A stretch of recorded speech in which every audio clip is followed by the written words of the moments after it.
'Twas brillig, and the slithy toves did gyring gimble in the wabe. All mimsy were the borogoves, and the mome rats outgrabe. He took his vorpal sword in hand, long time the manxome foe he sought. So rested he by the tum-tum tree, and stood a while in thought. And as enoughish thought he stood, the Jabberwock with eyes of flame came whiffling through the tulgey wood, and burbled as it came. 1, 2, 1, 2, and through, his vorpal blade went snicker-snack. He left it dead, and with its head he went galumphing back. Warning, this podcast contains violence, sexuality, gore, and other horrible and disturbing things. Listener discretion is advised. Also, the hosts of this venture are ignorant dipshits, so please do not take anything they say as fact. And enjoy the show. Now, are you sitting comfortably? Good. Then we'll begin. Today we had 15 homicides and 63 violent crimes, as if that's the way it's supposed to be. It is our basic human right to be fucked up. A second plane now has crashed into the other tower of the World Trade Center. Putting chemicals in the water that turn the friggin' frogs gay. The defendant shall be incarcerated for the rest of her natural life with no possibility of parole. You are not machines. You are not cattle. You are men. We were somewhere around Barstow, on the edge of the desert, when the drugs began to take hold.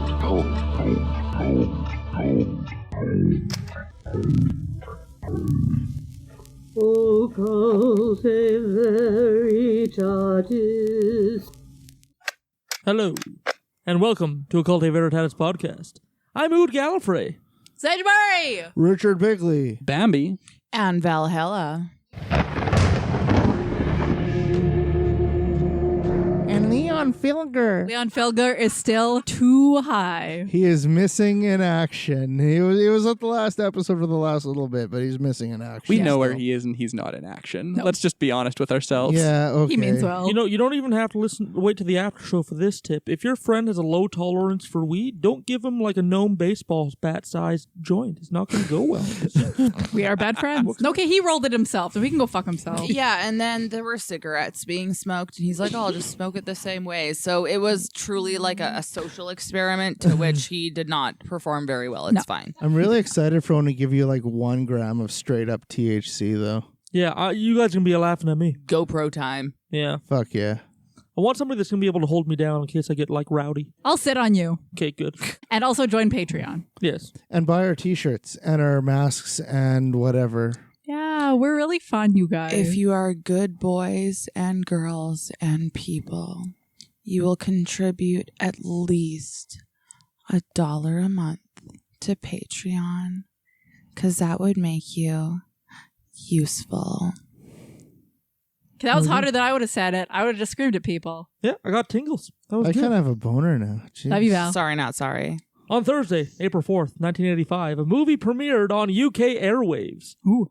It told a story of a dystopian future where televisions and the people on them are literally worshipped by the state and its people. Television technology had advanced to the point where viewers' physical movements and thoughts could be monitored through the television. Something was wrong, though. TV viewers began to die spontaneously.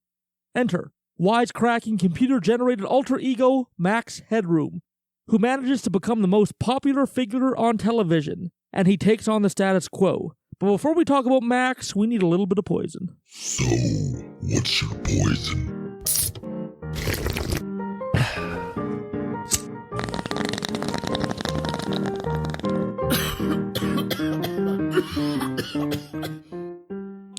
You guys will hear about this in more detail later, but long story short, Max Headroom started as an anti-corporate rebel, and just years later, he became the spokesman of New Coke, which was trying to combat the new rise of Pepsi.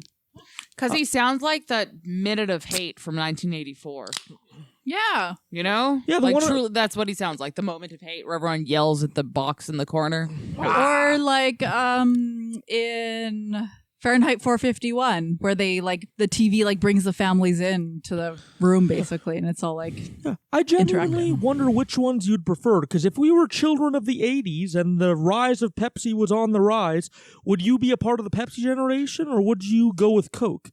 Because weird shit happens in capitalism where values are placed on commodities, and back then Coke was starting to be seen as the old man's drink, and Pepsi was starting to be marketed with young like musical artists and with celebrities as the new hip drink. And that's why New Coke came around. I don't know. This is very touching, or very like close to me as a person, since I was, my family died in the Cola Wars, and I was a refugee. You're a Cola refugee? I was a Cola refugee, but I finally settled on the island of Diet Coke. And yeah, I like Diet Pepsi better. Yeah. But I like regular Coke better. But like nobody's perfect, so it's okay. We'll forgive you. Oh, thanks. But yeah.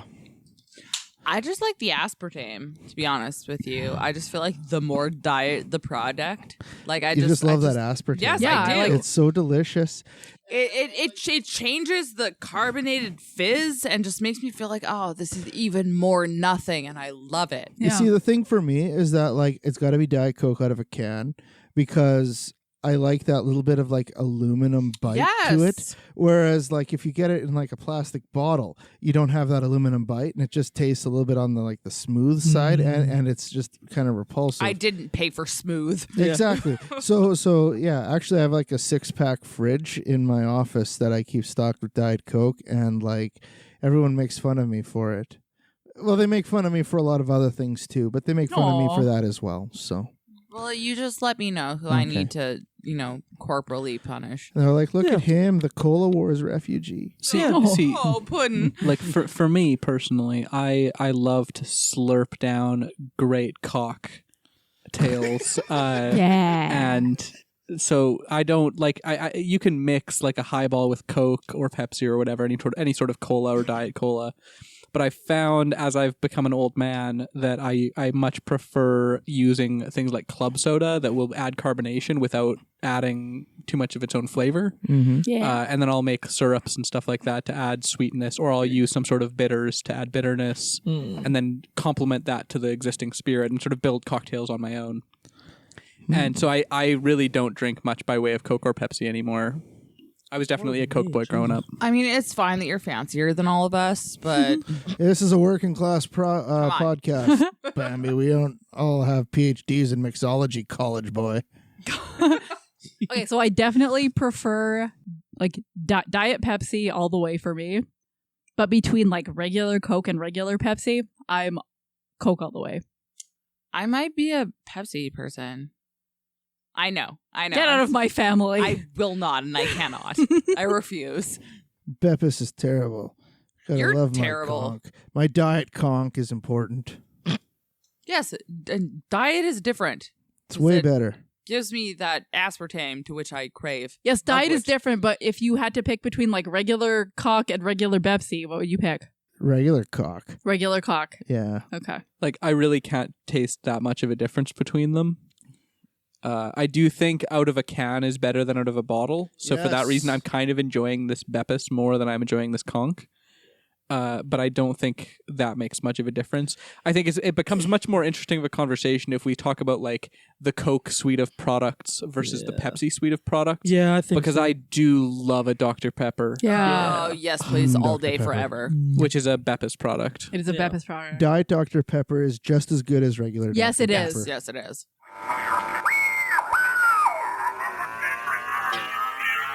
Ladies and gentlemen, Mr. Max Headroom.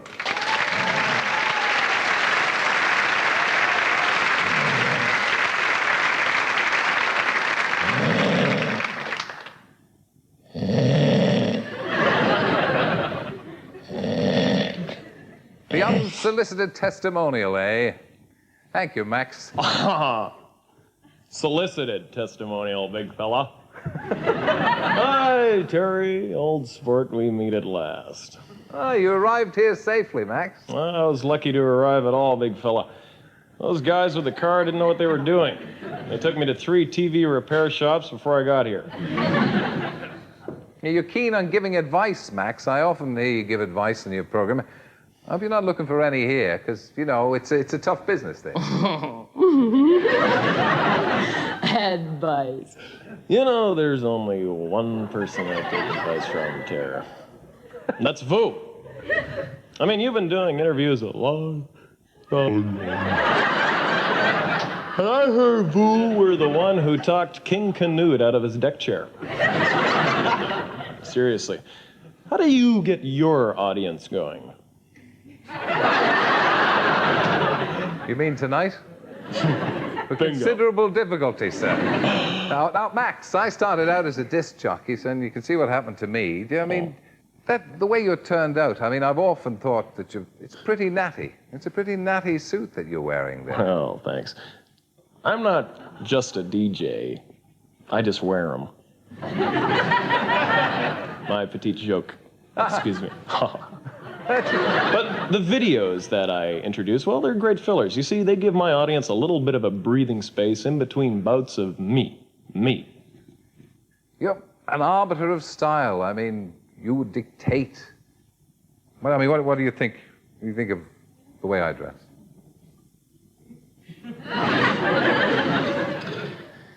Let's have a look at the jacket. I think threads is a very good way of putting it. You look like the kind of guy that probably uses garters with his knee socks. And looking at your build, big fella, I think for holiday wear, and I'm a bit of an expert in this, a nice pair of long, baggy shorts would suit you down to the ground. In fact, they'd probably reach the ground. I'll be honest, at the end of this episode, it's going to be a bit anticlimactic. Not much is going to be found out about... It's the name of your porno. So to talk about Max Headroom, we have to talk about the history, TV hijacks. There's many methods to hijack a TV signal. Sometimes you go out to a transmission tower and you hijack directly into the feed. Like you have to strip away metal at the bottom and kind of like interact with the signal directly. High risk. These areas are usually guarded by security. They're usually have to break and enter, and you usually have to be there while the broadcast is happening to make sure it keeps on happening. So if your broadcast is X amount of time, you're at risk for that amount of time. But it has been done in the past. It's just high risk. Some hijackers and hackers are just ex-employees. They had jobs at places with high-powered broadcast equipment, and maybe they just didn't hand their keys in. Maybe they just didn't hand their key card in. Had someone on the inside? Yeah, maybe they just had a friend on the inside, a coworker that still liked him, and they helped him get access to those millions of dollars of high-powered equipment, and that's how they hijacked. If you can't get a job, and if you can't find somebody on the inside, and if you had a fair bit of knowledge about how TV broadcasts were broadcasted, like in the 70s, 80s, 90s, even today to some degree. So kind of like pirate radio then? Yeah. Okay. You could buy an affordable-ish amount of amateur radio equipment, and as long as you got in the line of sight of two towers that were interchanging a symbol, you could insert your own transmission on the inside if it was stronger. Like, I don't know if people grew up in the 90s, like when the cars had cassette players but not CD players yet. Yeah. And they have these things called FM transmitters. I think all kinds of cars have them. You plug them into your cigarette lighter. But basically, that signal coming from your FM transmitter is stronger than any other signals that are surrounding. So that's the signal it's going to pick up. Neat. Much stronger, but over a short range. Yeah, exactly. Like we used to, my brother had one, and we could... it was really funny. One time we were stopped at a light and I was fiddling with it, and we connected it to the FM transmitter of the guy sitting at the light beside us. Yeah. But like that was pretty mediocre even at that close. Yeah. Like it's like the one in your car is going to be what you can reach. Other than that, the range isn't there. Yeah. And that's basically the third method. You just got to have, even if you have like a tiny amount of equipment, if you're right in the line of sight and like comparatively your signal from the tiny equipment is higher frequency than like the signal that's been weakened from traveling a long range, you can tap into the signal. You mean like higher power, higher wattage? Yeah, higher wattage. Okay, that's frequency. What I meant. Okay. Yeah. And throughout history, like, there's been lots of times when people have broken into signals. Like over a few quickly here. 1977, the Verillon incident, which happened Saturday, the 26th of November on 1977. Southern Television was the broader news and entertainment network for the southeast of England. Andrew Gardner was presenting the early evening news at about 10 after 7. The TV picture wobbled slightly. It kind of went like a bit fuzzy. And then the audio was replaced by a distorted voice delivering a message for almost 6 minutes. The hoaxer claimed to be Verillon, a representative of the Ashtar Galactic Command, an alien. Who would like to read this? Me! You're a space alien warning the Earth. From the south. Yeah, from the south of England. I was going to say the southern United States. Rhodesian nationalist leader Bishop Abel Muzorewa has accepted Mr. Smith's offer to negotiate an internal settlement based on one man, one vote. But, he says, there are conditions. These include stopping the execution of all captured prisoners of war, allowing Europe to take negotiation, being arrested.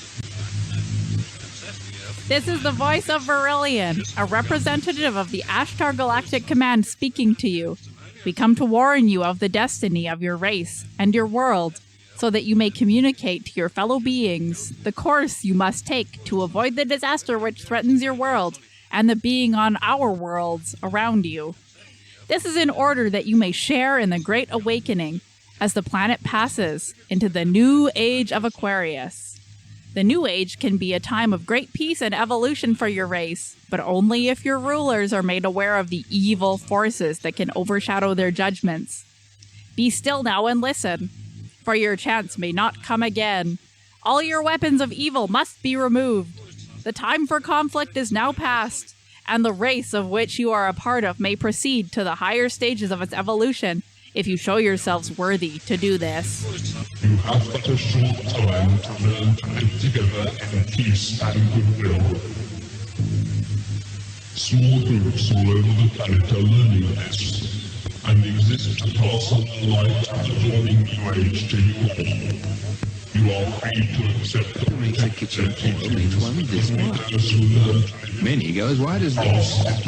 Then they run out. Spiritual evolution. Here now, the voice of Vrillon, representative of the Ashtar Galactic Command, speaking to you. Be aware also that there are many false prophets and guides at present operating on your world. They will suck your energy from you, the energy you call money, and will put it to evil ends, giving you worthless dross in return. Use your imagination. Suppose you...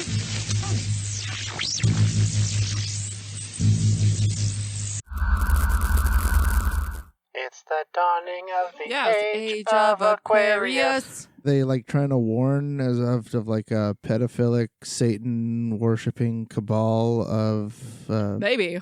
You know, think so. I'm That's sure really what they're doing. I'm sure in some corner of Q this is incorporated. There's a Q in Aquarius. Don't. So long, and thanks for all the fish. Somebody count the letters and add enough until we get Henry the Eighth. I am Henry the Eighth. So a very standard message of like, we are the aliens. We want you to join this like space council government federal thing, but like you're too violent, stupid humans. So put down your guns and maybe we'll let you into our galactic club of overlord technology aliens. Yep. Like that whole standard message. It's the message that was purported by a lot of cults, a lot of like new age people. So it's kind of like a very generic message, but they hijacked Southern English television to broadcast it for almost 6 minutes. Sounds posadic. Yeah. Posadic, whatever. The people who did it were never caught. And then nearly after 6 minutes, the news actually ended and they returned to the middle of a Looney Tunes cartoon. Fantastic. Yeah. Of course it was during Looney Tunes. Fuck yeah. 1986, the Captain Midnight incident. So a disgruntled satellite TV salesman, John R. McDougal, had a thriving business up until HBO decided to scramble their signal to only be unscrambled when they were paid a monthly fee. Aww, so basically up until then, he was making a good business. He was selling satellites, and those satellites had free HBO on them. Or at least HBO that came with the base subscription. Mm-hmm. But then HBO decided, no, you know what? We're a premium channel. You got to pay a premium price. Damn it, Game of Thrones. No, fuck yeah. And that started in the 80s. And then once HBO was scrambled and HBO made deals with other TV networks, he started to lose a lot of business. He wasn't selling as many satellites. Because people didn't want satellites if it didn't have fucking HBO. Mm-hmm. And like he became disgruntled. like in all the sense of the word. He started like writing letters. He started speaking out against it. His family described him as becoming more and more recluse and more like ranty and angry about it as time went on. And as a protest against the introduction of high fees and scrambling equipment, he transmitted a signal onto the satellites for 4.5 minutes that overrode the HBO's 1985 telecast of the film The Falcon and the Snowman. I love that movie. Oh, yeah. So this movie started, and then 2 minutes later, he managed to jam the signal for 4 minutes. He displayed a 5-line text message printed in white capable letters that appeared on the screens of HBO subscribers across the eastern half of the United States, which accounted for about 14.6 million people at the time. So 14.6 million people saw this message for about 4.5 minutes. This is like a public service announcement.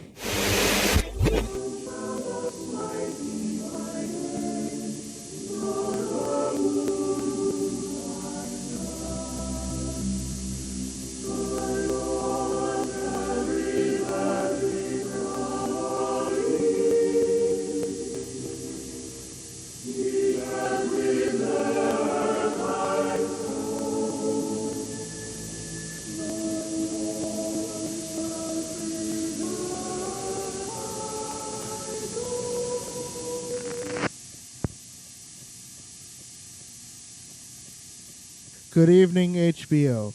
From Captain Midnight, $12.95 per month? No way. Showtime/Movie Channel. Beware.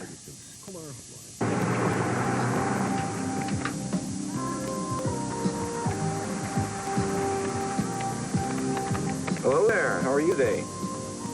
I'm doing fine. Why, would you pull up to the infection area, please? What are these? Prescription loans. Been telling us about this person who did it. I'm assuming he got caught. Oh yeah, yo, he got caught 100%. And like the signal that was broadcast there was on like. Do you remember when the TV stations had a shutdown time, and there was that rainbow in the background? Did that whole like. Yeah. Test signal. Yeah, test signal. It was just the test signal with that text in front of it for 4.5 minutes. Oh my god! Saying Wait, like $12.95 though, like per month, like that's all it cost. Yeah, Radio Demon. What's $12.95 in today's dollars? That sounds expensive because like I pay like a little bit more for like Netflix per month. I pay like $18.99 a month for Netflix. But I feel like 18. Yeah, in 1880s dollars, that's like 4 years of salary per month. Okay, how much do I pay per month for Netflix? Murdoch about like $4 million a year. In Canadian. Murdoch Mysteries in the 1890s, Murdoch made $400 a year. Yeah, so. actually, I was gonna say in The Last Samurai, Nathan Algren negotiates for $500 a month, as a captain training the Japanese army or whatever, and that equated to like $15,000 a month. Wow. In modern dollars. Well, I pay $14.83 a month for Netflix. She checked. The purchasing power of $12.99 in 1985 is equivalent to about $27 in 2020. So it's about $30 a month. How much does it cost to buy HBO right now? Yeah. HBO Max Canada. Sorry. So while you look that up, Sage, another interruption was of the Playboy channel in 1987. Okay, HBO is $14.99 American a month. Costs have gone down. Yeah. Oh no, not Playboy! So a broadcast of softcore and pornography on the Playboy channel was disrupted with a text-only message that read, "Who would like to read this one?"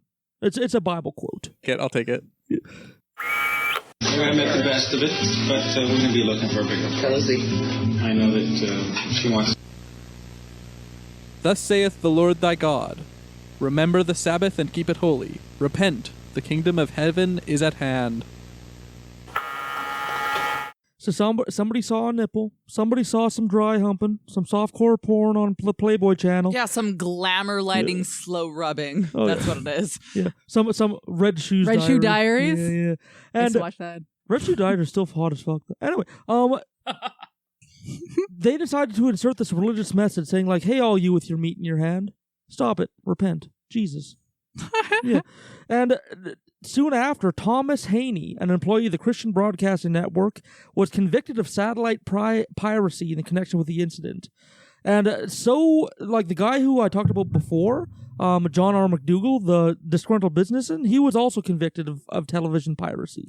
So there's a whole bunch of incidents, but the most famous was the Max Headroom incident. So who was Max Headroom? So I'd like to play the trailer for the original Max Headroom movie, which was Max Headroom 20 minutes into the future. I'm excited. And this trailer is very weird. I guess this is how trailers used to be made?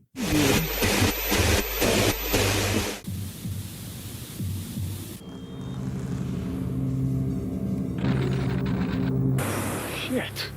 I beg your pardon. Did you get off? That's unbelievable. Hi. Both of you. This junk is a machine. This is not Edison Carter. It is a computer-generated geek. It is useless. Do you understand me? Edison, there's somebody else in the system. We buried that kind of crap decades ago. Ben, I am talking ratings. And I'm talking people. Same thing. What do I do, Ben? Do what you have to, Murray.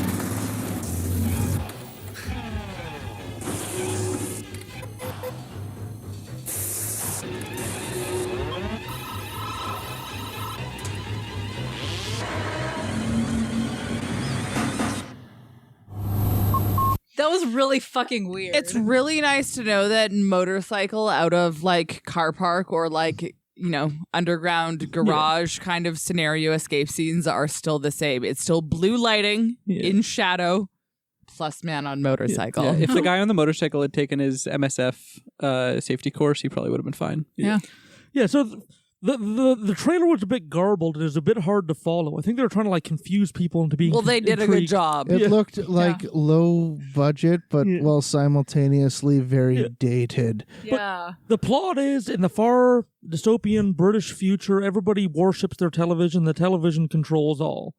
And these blip verts, which prevent people from changing the channel, because we don't want that. You want to keep people on state television.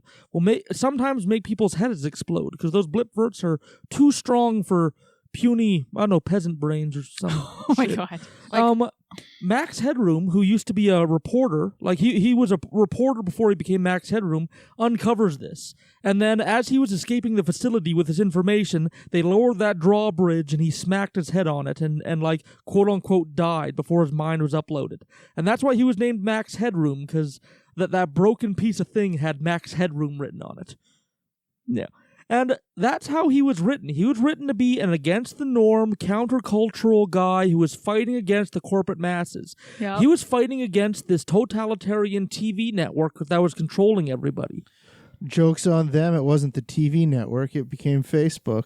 Okay, was this a real movie that someone made? Yeah, it's on YouTube in its entirety for free. Okay. And it was... We're watching that tomorrow. Was it advertised? 1985, which I'll point out is right in the middle of the Thatcher's reign. If that makes any sense of why it would be very, very low quality BBC. Yeah, that's fair. Was that after they had initiated the thing in the UK where you have to pay a fee per television? I believe so. Yeah, I think that might have been like a public, like this might have been like an art-like response to that, but I can't confirm. Okay, and was this a trailer that was aired on TV regularly, or was this like a hacked-in thing? I believe that it was shown on TV. This is supposed to be just kind of like a throwaway TV movie. Okay. Now, once it became popular, they wanted to make like the Max Headroom into like a talk show character and all that. So once it blew up, I think they made the trailer and they tried to get it elsewhere. And that's sort of what happened. Like a lot of people don't remember because he kind of like was only relevant for a few years, but Max Headroom was like fucking big in the 80s. In the UK. Yeah, 1985 was the Max Headroom movie. 1991 was the television fee. That's when I was born. Okay, apparently the last time he appeared on anything was in like 2015. Yeah, that was on the Pixels. Pixels movie as a cameo. Okay, we're under it, Hubert. Now what?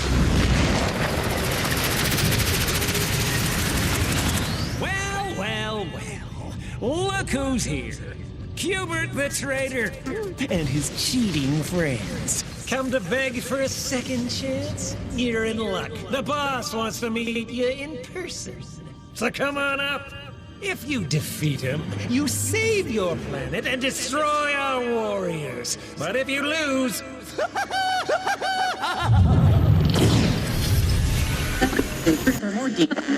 Which I'm sure, like, I've seen that movie, but I don't remember him. Yeah. But also, I don't know Max Headroom, so I'll have to make my son watch it again. Yeah. So he erupted in the UK from this 20 Minutes into the Future movie. Then that movie got made in basically the first episode of a 2-season series. So he started to get more television time. He then started to host a talk show where he started to interview UK people, and pretty soon he got big enough that he became popular in America as well. He interviewed Paul Schaefer, who is known as the piano guy for Dave Letterman. He appeared on Dave Letterman. He interviewed Gilbert Gottfried, Penn and Teller, Howie Mandel, like all the baby versions, the baby 80s versions of all those. Yeah. Now, Peter Allen's understudy in Legs Diamond, David Letterman.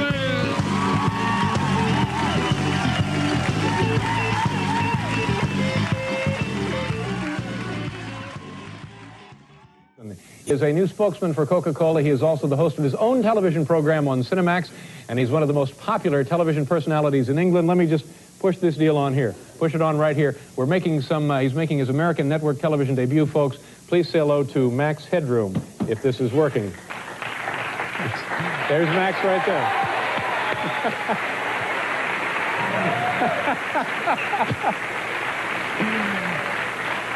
Max, first of all, welcome to the United States. Welcome to our program. And why don't you, Max? I tell you what, Max, could you describe yourself for us? Just tell the folks a little bit about what you are, what you do. Yeah. I suppose I see myself as witty. Witty? Urbane. Yeah. Highly talented. Hugely successful and a keen sense of style. Plus, of course, my own special brand of modesty. What? Help, I'm cramped! You say you're cramped. Okay. He had several collabs with Tina Turner where he would introduce her on her HBO specials. What? And he had appearances in a lot of music videos. Who would want him on a music video? Oh, he introduced a bunch of stuff because for some reason people gravitated towards him. They sort of liked him in the 80s. Because he was spooky and weird, because that's what I'm getting. Oh, he yeah. was just spooky well, and it's weird. like Ed the Sock.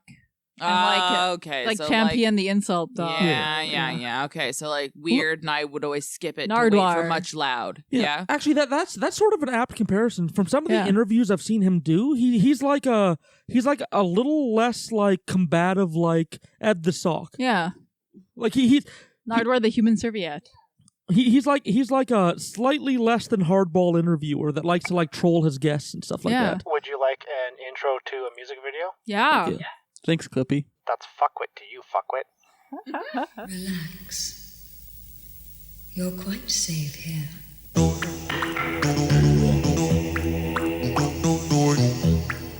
Am I dreaming? No. Where am I? In bed? What am I doing? Talking to myself. Look, I must have a star on my door. Or better still, a door? Oh, swing doors, huh? Okay, doors. Swing me.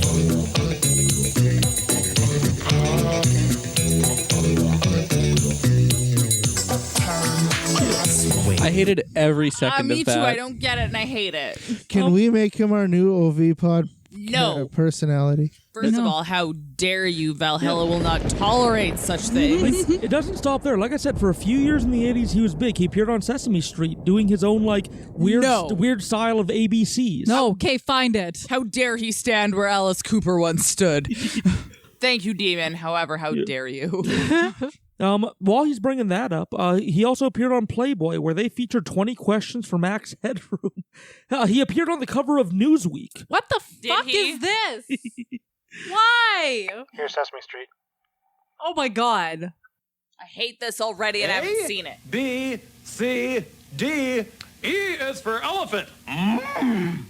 F, G, H, I, J, K, L, M is for Max. That's me.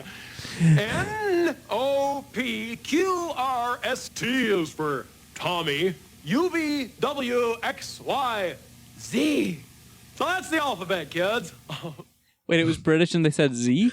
That was the worst because he didn't say it in a way that flowed naturally to my brain function, so I hate that. I hate it so much. I laughed at the end. Yeah. If I'm being super honest, like I find myself repeating that he was super big, but like I don't get it either. I don't get it. I don't get like were they being ironic? Did they think it was funny how shitty it was? Maybe. And they were like, ha ha ha. Did irony I hate exist this in guy those? and I also hate Thatcher.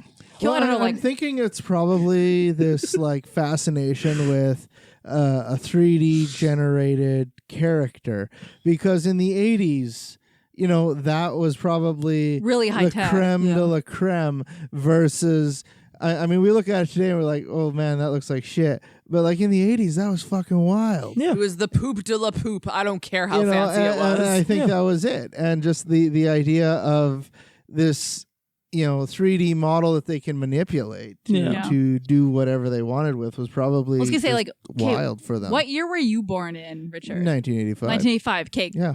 So you're the oldest, and I was born in 87. I'm the second oldest. 1985. I don't remember any of this. Like it's I don't know. It's like I don't know the Alien movies where you watch them, and even though they're like super fucking old and even older than I am, you know, you watch the movie they Alien, were better than this, and it looks fantastic. And I think that this is probably like, I mean, you look at this, like all the 80s things were all using like 3D generated. This was you know, just a like dude with vaporwave a sort Barbie of. Ken head thing attached to his regular head to make his hair look plastic. It's horrible and I hate it. Well, you can hate it, but at the time I'm sure it was cool because it was like Was it? a sign of the technological, you know, Yeah, no, I'd buy that, Richard. ability, you know. It was a precursor to Barbie by Aqua. Thank you.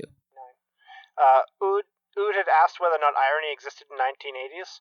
I will point out that Jagged Little Pill, which featured the song Ironic by Alanis Morissette, did not come out until 1995. So no, it didn't exist until 1995. Definitive. Come at me, English major. I bought that album, and then my mom listened to it and made me send it back because it said, "Were you thinking of me when you fucked her?" I remember that. So- Yes, I was. I was really upset about it. So this Max Headroom phenomenon reached peak-like parody when, again, the guy that started out as like an anti-corporate, like rebel of the people that fought against this like totalitarian TV state of Britain, he became the spokesperson for New Coke. Can you play clip number 2? Oh my god. Hi, Max Headroom here with... This is my guest.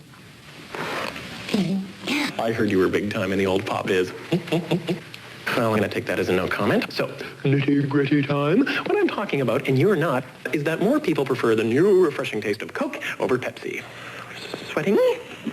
It's true. More people are, as we Cokeologists say, catching the wave. Catch it if you can. Catch the wave. Coke. It made me feel so again, uncomfortable. I'm very uncomfortable. all with of that. I don't know why he chooses to breathe like that. I really do. Okay, also I'm kind of turned on. Like he's a robot. He doesn't I have don't to know. breathe, guys. Yeah. Yeah, but it was a sexy robot breathe. Maybe it was his sexy robot breathe that did it for me. As someone who is also made of circuitry, I quite like it. Yeah. Yeah, Take see? But what if he was Demon knows too- what's up. A human breathing. Yeah. So of course, like, I guess, like if you were to look at this from a marketing perspective, Pepsi was starting to become known as the drink of the new young hip generation. Michael Jackson was drinking it. Didn't he get lit on fire? Yes. Yeah. Yeah.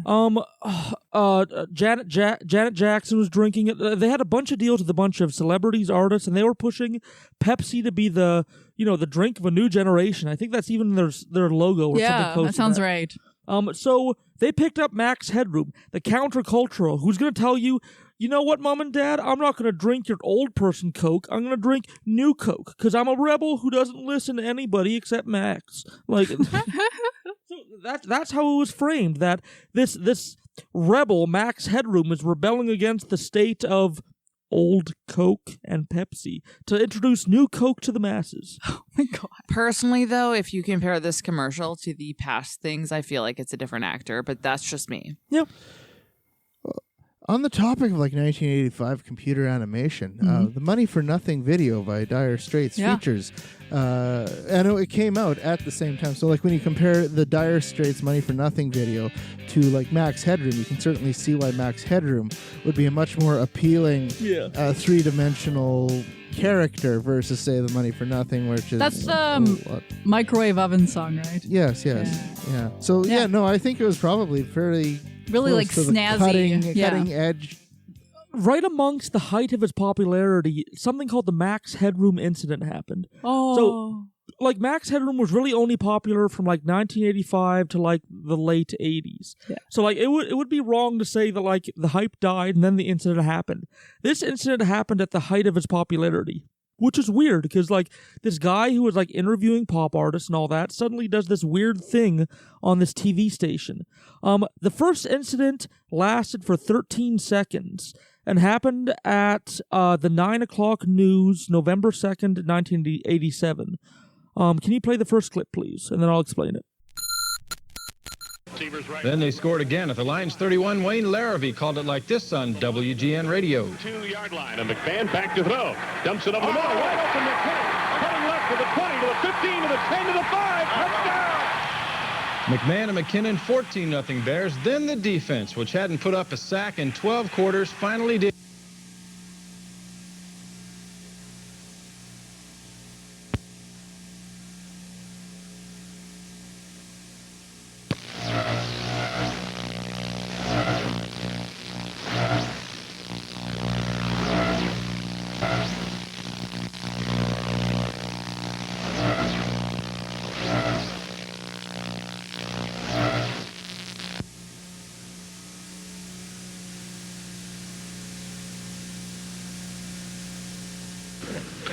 Well, if you're wondering what's happened, so am I. Actually, the computer that we have running our news from time to time took off and went wild. So what we're going to do is start over from the top with the Bears and tell you once again about the 30-10 victory they had over Detroit today out at Soldier Field.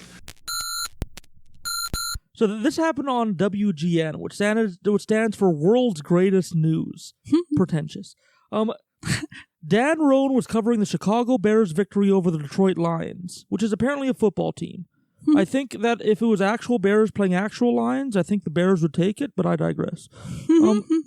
So just as the sports segment was being introduced, a dull static enters, as you guys heard.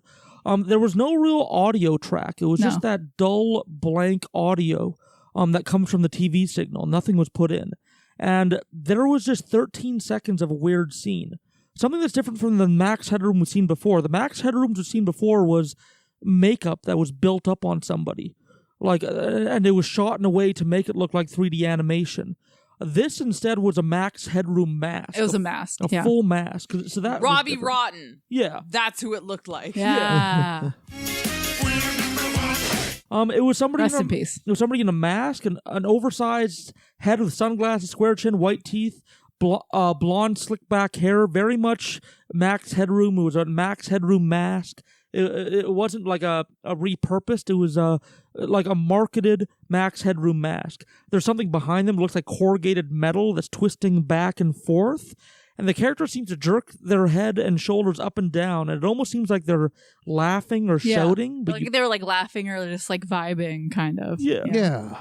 WGN engineers were able to successfully restore the signal by changing the frequency. So somebody hijacked the signal. Again, they used whatever equipment they had, whatever methods they had to override the signal, and the engineers just had to switch the frequency to kick them off again. Yeah. So after that, they got kicked off. So they thought that was done. They thought that they took care of that incident and it wasn't going to happen again. So the hackers tried a second time 2 hours later at about 11:30 at night when the WGN engineers had gone home. And yeah, you can play that. This is attempt number 2 at 11:15 p.m. interrupting a Doctor Who episode. How dare they? The bastards. You should talk often with the old ones of your tribe. That is the only way to learn. I'll get you a hot drink, miss. I've done some dry clothes. Because he's a freaking nerd. I think I'm better than Chuck Swirsky. Working with oh, Jesus.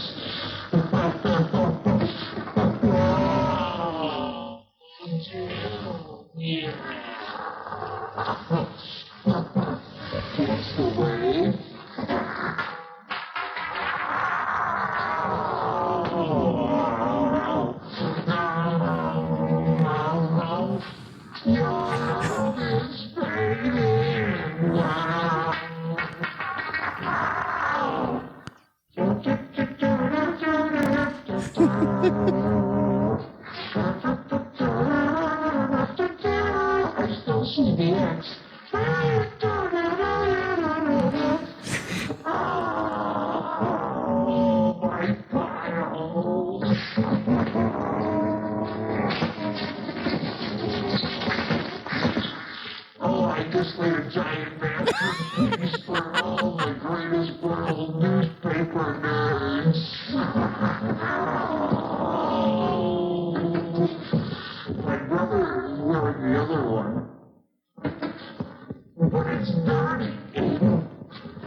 That's not proper form. It's right on the tailbone. What the fuck?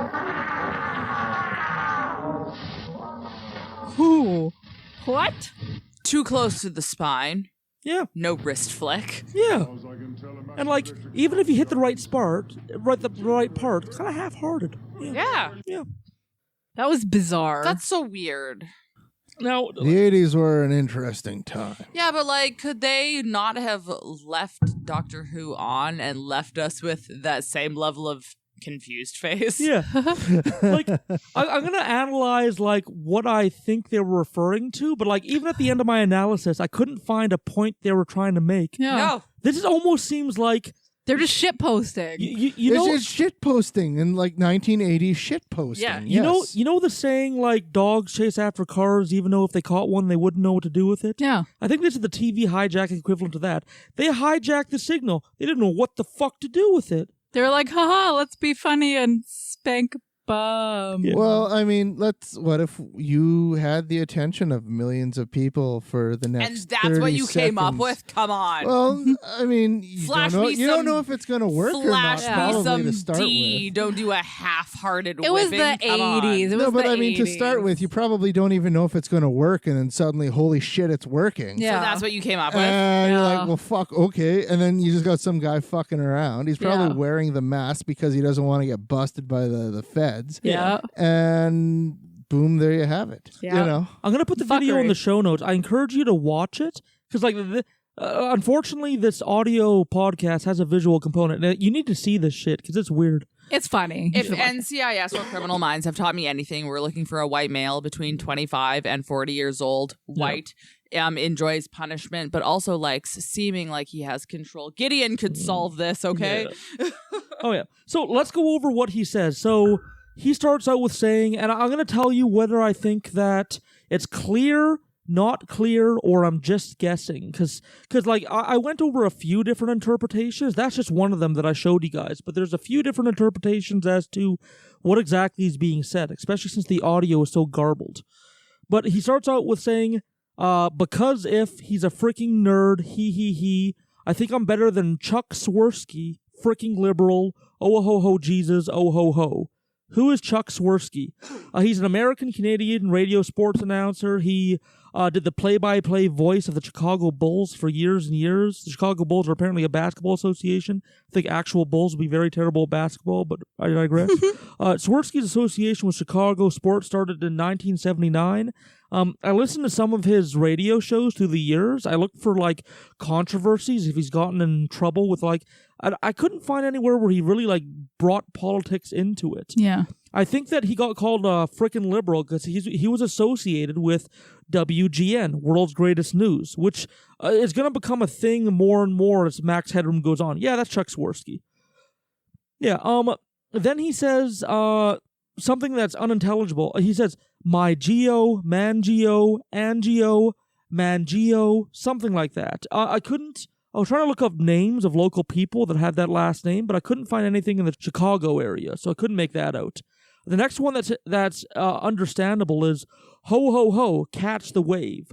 He then picks up a Pepsi can and drops it on the floor, and you can see that hitting the floor. Yeah. Which is kind of like a reference to like himself.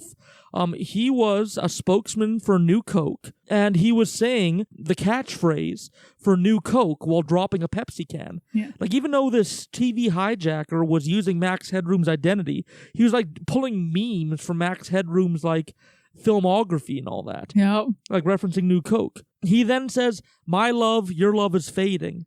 The way he says it and the tone he sings it in shows that he might be a Chicago local.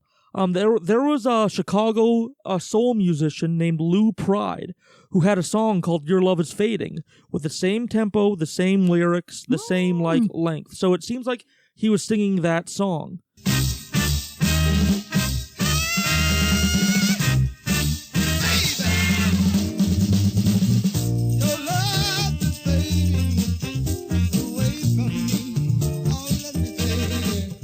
And like Lou Pride wasn't like huge outside of the Chicago scene. He was kind of like a local underground artist in Chicago in like the time of this incident. So it seems like he is likely a Chicago local. Oh, that's where the signal was stolen, by the way, in Chicago. He starts beat bopping and singing the theme from a cartoon called Clutch Cargo. This is a cartoon that came out in 1959 and 1960 and featured a weird type of animation known as Synchrovox. Actually, could you pull up a clip of Clutch Cargo Synchrovox? It's a weird sort of animation. Like, animation wasn't very sophisticated, so what they did is they recorded real people's lips and they just like painted them onto cartoon characters. It's like that Orange YouTube channel. Oh. Annoying Orange. Oh, yeah. Clutch Cargo with his pals Spinner and Paddlefoot in another exciting adventure, the case of Ripcord Van Winkle. Danced under that name. Our scene opens on an old deserted hangar near the little midwestern town of Weedsville. Yeah. And you see this do-do-do? That's the tune he's singing. Some say the place is haunted. Few remember the legend of its colorful past. Take a look at this, Clutch. I just received it through the mail. Why, this is the same kind of air circus announcement they used to have 30 years ago. That's upsetting. I really like how real weird. Drunk. Well, that's the kind of thing they had 30 years ago. He's got a real big chin. Early voice actors were paid in alcohol. Oh, really? I think so. And it was. He just says it. You're like, yeah, of course. Yeah. And it was not that long after Prohibition, so everyone was like had like no alcohol tolerance. Yeah. So you can literally tell him anything you want, and he'd believe you right now. Like here's the thing, right? Step 1, be beautiful. Step 2, speak confidently. Step 3, question mark. Step 4, profit.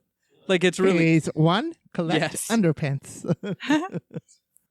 Yeah, so we started singing the Clutch Cargo, which I couldn't find any like reference to anything going on in Chicago, going on with World's Greatest News or anything like that, but it was a show that was originally broadcast in 1959 and rebroadcast in the 70s and became kind of a cult hit in the 70s. So he was like referencing kind of like a meme of the 70s, I guess. I don't know. Yeah. That's weird. He then says, I still see the X. Most people that watch the video thinks he's referring to some like recording equipment or something like that he's looking at while it's being recorded. Like it's almost like he's surprised it's still going and he's not sure what to go from there. The X might be like something confirming that it's still broadcasting. Like and he's the still red on air light. Yeah. Right? Exactly, yeah. And what's funny is, like, even though he says I still see the X, there's a hard cut in the middle of the video that most people miss, which means that video clip was likely pre-recorded and then that like a VHS was just played onto the signal. So they kept the I see the X like in the edited copy. And it was hard to edit video in the 80s. You needed to take it to a specialist or to an editing department. You needed to rent really expensive, heavy equipment in order to edit in the 80s. So it wasn't like a small task. So So the recording continues. So he says, I still see the X, and they keep that in. He then continues singing the theme from Clutch Cargo for a little while more. He then says, my piles files, which I think I misheard, but it comes through pretty clear, but I think that's what he said. Yeah. Then there's sounds of plopping, like something wet hitting a surface, like a hard surface. And it could be a slab of meat or something like that, but from the context, it seems like he's shitting on something. I think he's taking a big wet shit on something, but again, the audio is very garbled. He then says, I just laid a giant masterpiece for all the greatest newspaper nerds. Ho, ho, ho. Once again, he might be referring to Chicago's newspaper, the world's greatest newspaper, which was owned by one of the world's biggest newspapers at the time, the Chicago Tribune. So he might be referencing the world's greatest news network, stuff like that, when he's saying, like, I just laid a giant masterpiece for all the greatest newspaper nerds, ho, ho, ho. He then says, my brother wrote the other one, but it's dirty. I don't know. Apparently, the other script was dirtier than this one. I don't know what he's referring to. But there. He put on the glove. Yeah.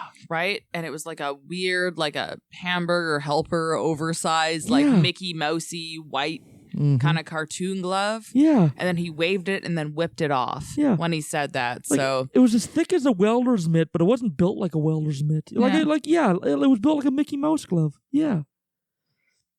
And then I don't know what he said. This is when it gets unintelligible. He says before it got wags on. Some people think it says looks like he got blood marks on it. Some people think it says it's got footprints on it, but it's a very garbled piece, so it's not clear. Mm-hmm. He then says clearly they are coming to get me. Then a second accomplice appears on screen. Somebody who's at least female presenting in a French-made costume, or perhaps a German or Polish barmaid outfit.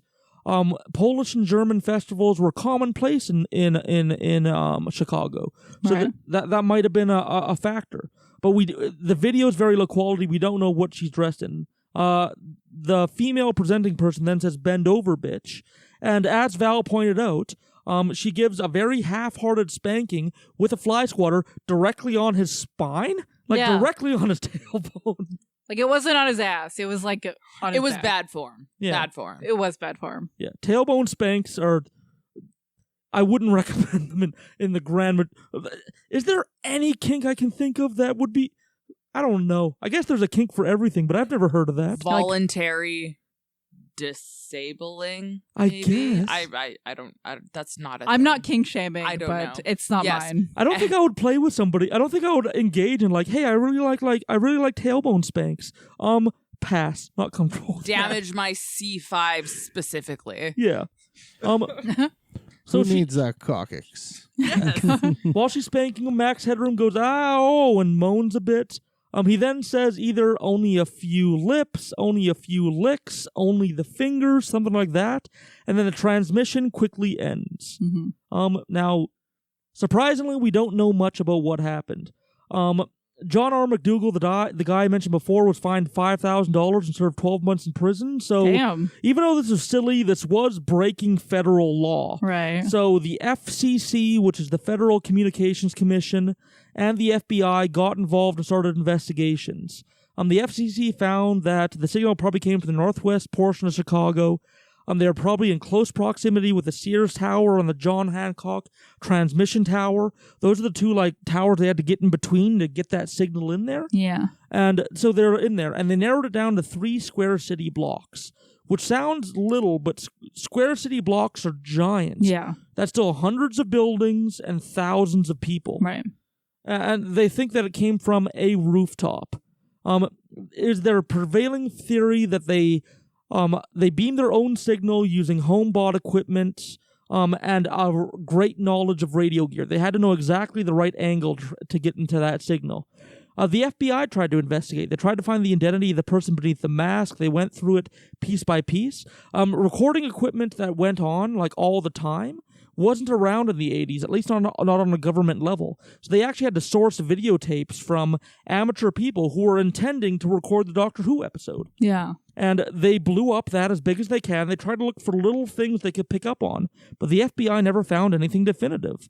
And it kind of just went as a cold case. in the 2010s, it kind of got picked up again when Reddit and 4chan and like other video streaming sites started to put up the video, because this is a cool little piece of content from the 80s. It was interesting, and people started to speculate on it. And not much more was found, but the internet found a few more things than the FCC and the FBI. They found that there's a hard cut before the spanking scene, suggesting it wasn't a live-action recording being broadcast live, but a pre-recorded and pre-edited tape. And as I said before, editing in the 80s was a huge effort. They would have had to hire somebody, or learn themselves, or rent equipment, or take it to an editing studio. So that would be another person involved. The audio is very garbled statically. It's very easy to add distortion to audio today. You just need to put something in a computer, some program, and the computer will translate the ones and zeros to distort the effect. In the 80s, you needed to do it analog. So you needed a piece of equipment that'll change the very electrical signal of the thing going in. Mm-hmm. So that means you needed to buy more expensive equipment. Like, it's extra stuff. It's the real expensive shit post. Or if you really know your shit, you can do it with a magnet. Oh, yeah. Or a foot pedal if you know what you're doing. It's like you'd just fuck up the whole thing if you do it too much with the magnet, but like oh yeah, like I'm trying to make the point that like this either takes a lot of expertise or a lot of expensive equipment or a little bit of both. Like doing this, and like the amount of expertise and like effort put in for like what they decided to do with it. Weird. Yeah. Shit I posting. think that this was done by aliens, and actually if you look really closely at that video, they have the collective maturity of a 17-year-old. Yeah. Which is the number for the letter Q. Oh boy. That's right. Oh boy. Bringing it back. Bringing it back. Maybe it's a disgruntled World's Greatest News employee, because he makes references to World's Greatest News sort of at one point. He makes fun of World's Greatest Nerds. Yeah. He makes fun of Chuck Swirsky, who is kind of like quasi-related to World's Greatest News. So, like, maybe he was a disgruntled employee, or maybe just had a grudge. Maybe it was Chuck himself. Yeah. It's Robbie Rotten's dad, okay? There we go. Definitive. Yeah, like I said, this kind of turns into a nothing burger at the end, because, like, a lot of effort and expertise, and, they made references to Max Headroom himself, and they seemed like they were trying to make some point, but they just didn't do it. Like, they got the signal, they're like, holy shit, okay, let's go. Like, they almost didn't have a plan. Yeah. But it was pre-recorded, so why didn't they come up with a plan when they were recording it? Yeah. I don't know. It's fucking weird. Yeah. Oh, anybody have any theories? Well, I think that it could have been like an experimental phase of like, well, let's see what we can, what broadcast we can interject things into possibly. And then suddenly it happened. They were like, well, fuck. Yeah. Let's do that weird video that I promised my wife would just be for us to watch. Yeah. I don't know. I think at the end of the day, I think the most likely thing is probably what Richard was saying and what Val was saying. Like, I think it's partially experimental to see if they could do it. And partially, I think it seems like they were just generally trying to like shock and troll people. Yeah. I think they wanted to get on the news or something like that. Well, it's like the thing when you hang out with like engineers, and like engineers do all sorts of shit where they don't. Yep. There's no rhyme or reason. Why do you suspend a Volkswagen from the fucking bridge? Because you can do it. Does it accomplish anything? No. You want to see what happens. No, you just want to do it because you're an engineer. It's what you do. Can we do this? Can we somehow put this car between two houses? Can we, like the U of S engineers always did. Like, can we take this? Can we over the course of 12 hours take this Volkswagen apart and put it back together in the library? Yeah, exactly. And they just do this weird shit because it's always they can. Volkswagens, and they have nothing but time and expertise. So if you have time and expertise and you have no objective or goal, why not? It's just the same sort of deal. And I assume like in the 80s, you'd have to be an engineer to be able to interfere with these radio signals. So it's probably just engineers being engineers. Yeah, like some kind of like smart nerd. Yeah, smart nerds just committing federal crimes. Yeah. Well, it was like you were going to get caught. How would you get caught? I mean, they still haven't been brag caught. about it, actually. Well, that's exactly all they had to do wrong is brag about it. Yeah. Well, the thing is they don't brag about it because they know if they do, they're all going to get. They're just like sitting there with their friends, like, Did you see my sweet thing I got onto HBO? Well, exactly. Yeah. This is what they do. And Max Headroom remained the #1 computer animated thing until the dancing baby in the early 1990s. I remember that. No, I don't know. I just made that up. Aww. Yeah, the Ally McBeal baby. See? Be beautiful, speak confidently. I'm going to make that my life goal. Be beautiful, speak confidently. And they'll just buy whatever you say. So there we go. Don't Rules ruin 1 and my 2. business Be plan. beautiful, speak confidently. For Occultae, Veritatis, Abu Gallifrey. Sageberry. Richard Bigley. Bambi. And Valhalla.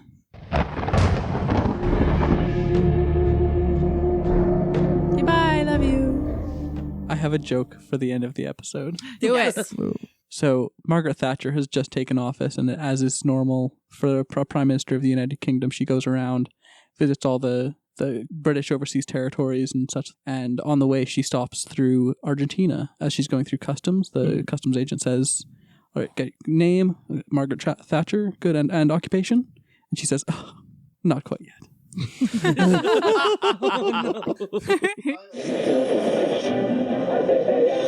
Playing us out this episode, the lead singer of this band I've actually known since high school, and to this day they're still rocking.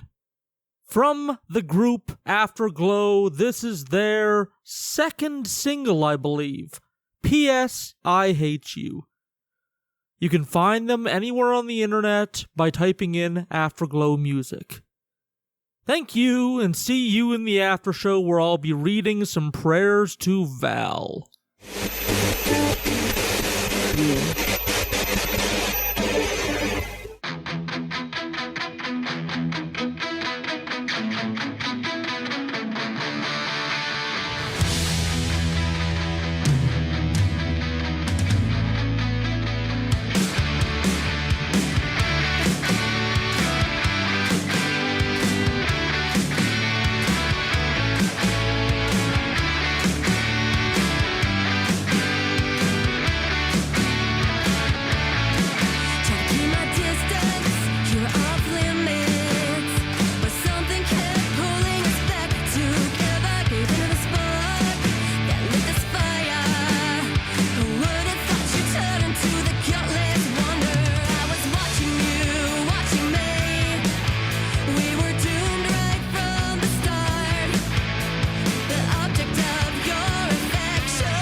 One of the many benefits of being under the heel of the cult of Valhalla is being able to pray to the goddess through the medium of the podcast.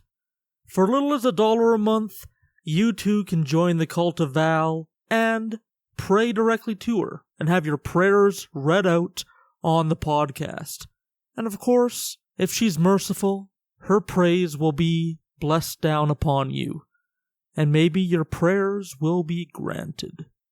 Patreon.com/OVPod.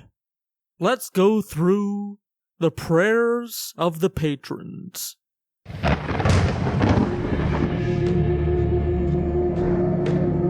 From Susie Q. Dearest Goddess Valhalla, may you rain your abundant blessings upon those who continue to work to legalize cannabis in Nebraska, despite a governor who is an utter dickhead getting in their way at every turn. May you smite Governor Ricketts before he climbs the ladder further in government with his parents' money. With unending gratitude, Ramen. Alrighty, Susie Q, your prayer has been put out to Val. May she bless it. From Caffeinated Squirrel. Dearest Goddess Valhalla, please bless me with the strength and courage to do well in my upcoming job interview for a position that would bring me closer to home, and please bring your divine guidance to the hiring board to select me and not feel any regrets about this choice. With extreme gratitude, may peace be upon you. This message was sent about a week ago, but the great thing about the Goddess Valhalla is her divine glory is not bound by the constraints of time itself. So even if she hears a prayer after the fact, her divine glory and energy will tap back into the past to cure things and change things to her will if she need be. And Caffeinated Squirrel, I hope that she does that for you. From Sprout. Dearest Val, thank you for blessing me with the strength needed to call enough people to get back on my meds. I pray that you continue to provide me with strength to stand up for my needs when it comes to medical care in the future. Praise be to Val. Sprout, I know that struggle well. Sometimes doctors can be pushy because, yes, even our medical system isn't perfect. I know, revelation of the year, the medical system might need improvement, especially when it deals with mental health. And Sprout, I hope that you have the inner strength, as you ask, to stand up for your medical needs when asked for. And I hope you have the strength to stay on your meds, because that is easier said than done. Val, hear Sprout's prayer. From cult member Jax. Going cross-country with my wife and this beauty when we broke down outside of Laramie, Wyoming. For all you non-queers out there, that's a location of a famous anti-gay hate crime. We've been here since Monday evening and have spent over $1,500 getting her fixed because the DIY mechanic who sold her to us royally messed some things up. Still waiting on my stimulus check too. I pray to Val that my wife and I can get out of Cowboy Town and have some money come our way soon.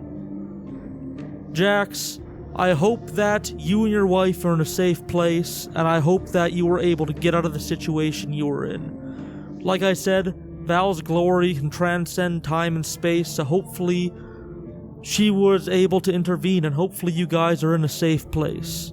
Val, hear their prayer.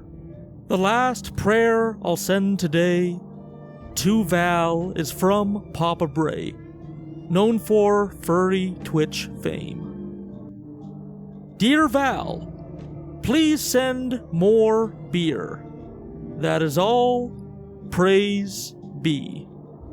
Val, I hope that some way, in some influence, your divine touch can knock the atoms of the universe, create a cascade of events that change the course of history, and get Papa Bray some more beer. Praise be upon him, and praise be upon all the cult members of Val. That's all for me this week, folks. Thank you for indulging in this Max Headroom incident, a strange little event in history. You probably have something in the back of your fridge that needs to be thrown out. It's growing life forms. I know I do. Have a wonderful night.